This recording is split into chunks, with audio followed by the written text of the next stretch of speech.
دیکھیں یہ جو نوجوان ہے جب بھی یہ اکٹھا ہوتا ہے نا کسی بات پر تو ملک کے ملک ہل جاتے ہیں، یہ پورے کے پورے ملک ہل جاتے ہیں کہ یار یہ نوجوان اکٹھا کیسے ہو گیا۔ میں آپ کو مثال دیتا ہوں، آپ 10 بزرگ اکٹھے کر لیں ایک چوراہے میں، وہ ایک جگہ بیٹھے ہیں 10 بزرگ باتیں کر رہے ہیں چل رہی ہے، بہت کم لوگ پوچھیں گے یار یہ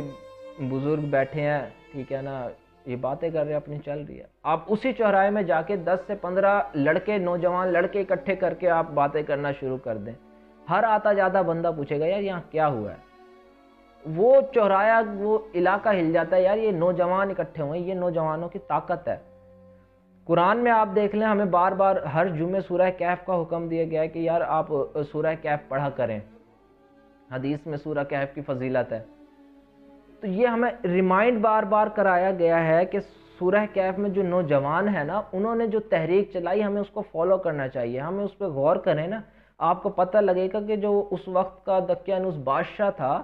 اس کے خلاف نوجوان جو اصحاب کہف ہے وہ کھڑے ہوئے، وہ بادشاہ تو اپنے آپ کو خدا کے کہلاتا تھا، اس کے خلاف نوجوان کھڑے ہو گئے، ان نوجوانوں نے اس کے خلاف جا کے ایک غار میں پناہ لے لی۔ دیکھیں جب نوجوان کھڑا ہوتا ہے تو اللہ کی مدد بھی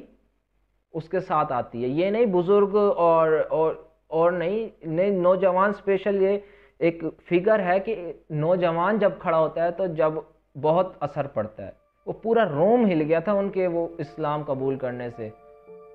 اس نے بادشاہ کی دعوت کا انکار کیا ہوا تھا ان اصحاب کہف نے،